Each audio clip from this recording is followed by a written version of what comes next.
it is the least well-known and least well-researched attachment style. So there are a lot of misconceptions, but also a lot of different takes on it and different experiences with it. So these are 8 signs you might recognize, mostly while you're in a healthy relationship or when you want to be in a healthy relationship as a fearful avoidant. So the first one is you are hot and cold, or sometimes even lukewarm and cold. And this is especially in healthy relationships. Sometimes you're like, yes, this is it. This is the one. I can totally see our future together. I want to be with this person. I want to be close to this person. And then the next moment, you are out. You are shut down. You don't want to be close. You want to be quite far away. You are in your head. You're thinking, is this the right choice? Do I love them enough? Isn't there somebody that fits me better, that is more compatible? And it can flip-flop between those two, back and forth really fast, which is really just so frustrating and so confusing. So sometimes it's really hot and cold, like you really feel all the butterflies and the longing and all the things you actually want to feel all the time.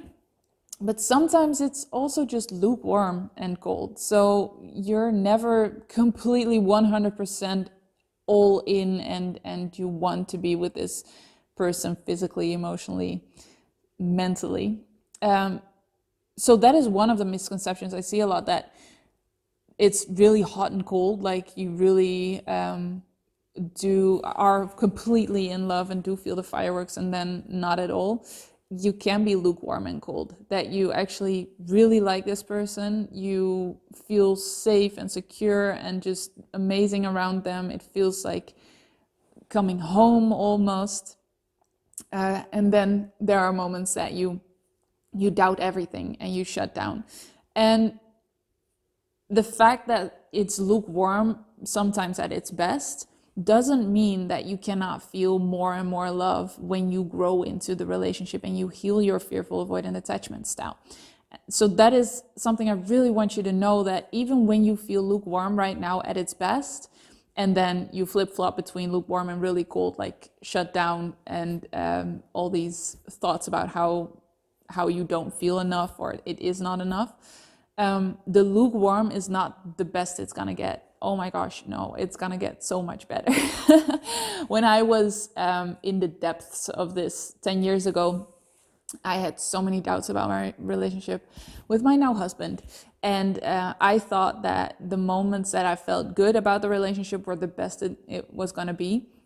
It wasn't. It was not. Like my best days then are not even my worst days now. Like I just feel so much better, and I can allow so much more love in. I can allow so much more feelings, positive feelings and connection and intimacy. So just know that when it's lukewarm, it can grow. Love can grow. Even being in love, like the butterflies, that feeling can grow. The second sign is you are afraid you don't love them enough, or you are not attracted enough, or you don't miss them enough. The common theme here is not enough, as you've noticed. So you are really preoccupied with your feelings, and there's a lot of shoulds. There's a lot of shoulds, like I should feel more, I should be more attracted, I should miss them more, because that would mean the relationship is right. Like that would mean I could really go for the relationship. And the reason you keep thinking these things is because that's what you're really afraid of, to really go for the relationship and really surrender yourself to it. So that's actually quite a clear sign that you have at least fearful avoidant tendencies, that when you are in a relationship, you don't want to be out of the relationship, even though sometimes you do think that. You're in a healthy relationship, you constantly have these thoughts like, what if I don't love them enough? What if I'm not attracted enough? Shouldn't I be attracted more? Shouldn't I miss them more? Shouldn't I want to be with them all the time? So it's just never quite right. That's what it feels like. Then the third one is you are afraid of what your intuition will say.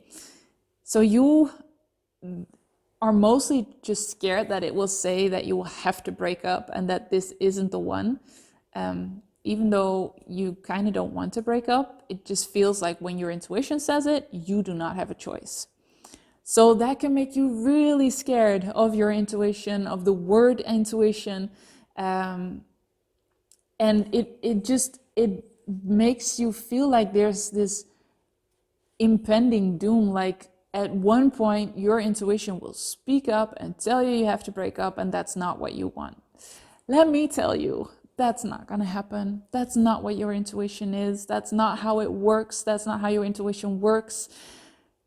The voice that says that makes you so scared of your intuition is actually your fear brain. And your fear brain is trying to protect you by not fully committing to the relationship, by not fully going for it. So it keeps you in that gray zone of not going out of the relationship, but also not being completely in it. So very common sign, being really scared of your intuition and what it might say. And what it comes down to again and again is that you don't have a choice. When your intuition says you have to go, you have to go, and you have to do something you don't want. So that's the third sign. The fourth is when you had a good week, a good day, a good month, there is a drawback. There is afterwards there's like a crash where you pull back, you shut down, you are back in your head, you doubt everything, you doubt your feelings, you doubt whether this is the right choice, you doubt whether you're compatible, and your feelings seem to just disappear. You feel tense, you might even feel fear or panic, and that can feel so confusing because it happens right after a good moment. And it makes you feel like, oh, I'm never going to get out of this because these moments keep coming back. But what you might not know is that they are there because you had a good moment. And your fear brain is like, okay, well, that was great, that one day or that 1 week, but we have to stay alert. We have to stay alert. You can't just surrender and relax, because that's when bad things will happen. That's when he or she will reject you or leave you. And the thing is, you don't really think about it this way, because a lot of times I hear, well, but I'm not that afraid of his or her rejection because I know they're all in, they're committed. I'm really afraid that I don't like them enough. But that is actually why you have these doubts and why you shut down your feelings. So you don't like them as much. So it won't hurt as much when they leave or reject you. And it can feel so real. So that's very frustrating. But yeah, the vulnerability hangover, as I sometimes call it, which is not my my term, it's Brene Brown uses it too, but with the fearful avoidant, the vulnerability crash or hangover, it really specifically happens after you've had a good moment. So not especially after you've been vulnerable with your partner, but having a connection feels vulnerable to the fearful avoidant, to your fear brain. It feels really vulnerable to be connected and to relax in that connection. So whenever that happens, right after, and that could be the next day or the next week, your fear brain just decides to put up all the protection mechanisms. The fifth sign is you are super sensitive to criticism. So anytime your partner shows the slightest hint of rejection, your fear brain just goes in protection modes and starts to break them down in your head. And you start to doubt the relationship, you start to doubt your feelings, you start to focus and maybe even obsess about really little things that you don't like about them, just to cushion the blow of that rejection. And you might not even notice yourself doing it because you might not even be very aware of the fact that your fear of rejection was actually triggered, because it could be something that is completely harmless that your partner says or does. So it's not a very clear process. Like your partner says something, you're hurt, you're like, oh, I feel rejected, and now I'm just gonna think all these nasty things about you. it all happens really quickly, subconsciously, and sometimes you're like, wait, what? We were just having a good conversation and now I'm having all these thoughts. Where does this come from? So even the slightest hint of rejection will cause your fear brain to go into protection mode and think nasty things about your partner just to protect you. The sixth one is you don't want to be alone, and that's the only reason you're staying in this relationship. That's what your fear brain that's what your fear brain tells you. So this means that you are in the gray zone that I mentioned earlier. You are not out of the relationship, but you're not completely in the relationship either. And when you have these thoughts, your fear brain does this, and it allows you to not give yourself to the relationship because you think, well, if I'm being nice now, or if I'm being loving and kind and caring, I'm gonna break up anyway. It's just that I'm scared to, and I don't want to be alone. So I'm not going to be nice because that's not fair to them. This sounds so weird, right? When you hear it out loud, but that allows you to like be on the edge of the relationship. So this would be out of the relationship, and this would be like completely in the relationship, and you're like hovering here. Like you're not out of the relationship because you genuinely just don't want to. You don't want to break up. But this thought that you have, like the only reason I'm not breaking up is because I don't want to be alone and I'm afraid to break up, that will allow you to not really commit to the relationship, surrender, really go for that connection and that intimacy. It's a pullback mechanism, a protection mechanism to have this thought, which is very common in the fearful avoidant. The seventh is when your partner is emotionally unavailable, you have a lot of intense feelings, and you might even become clingy and work really hard for their attention and love. But when you have a committed, loving partner that's just all in and is like, I'm here, baby, whatever you want to do, I'm all in. You want to get married, you want to have babies, I would do that with you. You go into panic mode. And what that does sometimes is just evaporate all your feelings. You just don't feel anything anymore, and you think that that means that the relationship is not right, while actually it's not the relationship that's not right. It might actually be that it's really right and a really good and healthy relationship with such a huge potential for love, but you're just scared to surrender to that. So that's why there's a big difference between maybe previous relationships that weren't very healthy, or that were with emotionally unavailable people, but you did have all the feelings that you want now, but you don't have them now that you're in a healthy relationship, because when you're with an emotionally unavailable partner, you have to work for the love, attention, and for the connection and the intimacy. And that gives you a sense of control.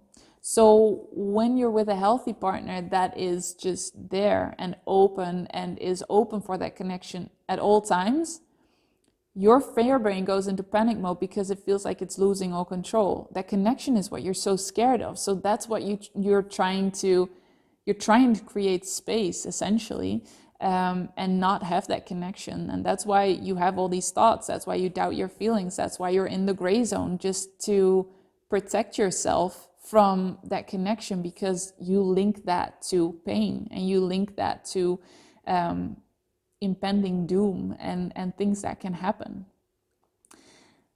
So that was sign 7. Sign 8. You have difficulty with intimacy, and you don't like it when people come too close. You don't like it when it becomes too intimate or vulnerable, and you don't know why. And it can give you the sense that something is off or something is missing. Like when I had this, I felt like I was missing that spark, or I was missing the passion and the drama. So it could be that you're feeling like, well, this can't be it. This is not right. While actually what is happening is you probably think this in moments that a connection is made. Your partner is coming really close, either physically or mentally or emotionally or spiritually, and you're just really scared of that connection. So you shoot back into your head and you start thinking these things like something's off, something's missing, something's not right. But what's not right is actually that you're just really scared of that connection. So this list is definitely not conclusive. There are many more signs, but these are 8 that you might not know or might not have heard yet. And the main sign of the fearful avoidant attachment style is that you're confused and that there's chaos and that you go back and forth. And that you feel a lot of anxiety. So anxiety is definitely also a part of the fearful avoidant attachment style. Because with the anxious preoccupied or the anxious attachment style, you just want love and attention from your partner. And when that connection is there and when that partner is open and available, you are on cloud 9. You're like super happy and that's what you want all the freaking time. And you're really scared of losing that connection. With the dismissive avoidant, that's like the other side of the spectrum. Just the relationship is overwhelming, and you kind of just want to be alone and be on an island and not deal with anything of the relationship. And the fearful avoidant is like wanting to be in the relationship, but not wanting that connection that the anxious preoccupied wants. So yeah, it's confusing. You just go back and forth between wanting it and then not wanting it, and wanting it and not wanting it. It's confusing, isn't it? Gosh. So I really hope this was insightful to you, that you maybe had eye-openers, that you are like, oh wow, I understand myself a little bit more. I really hope that for you. If so, please let me know in the comments. Let me know which ones were new or which ones taught you something, and also share your own wisdom around these things and what you've learned about them. I always want to hear. So I'm really happy you're here. And if you want to know the lesser known causes of the fearful avoidant attachment style, you can watch this video. And I just want to tell you that I'm really happy you watched this video. I'm so happy you're here, and just know that you are so absolutely worthy of love exactly as you are right now.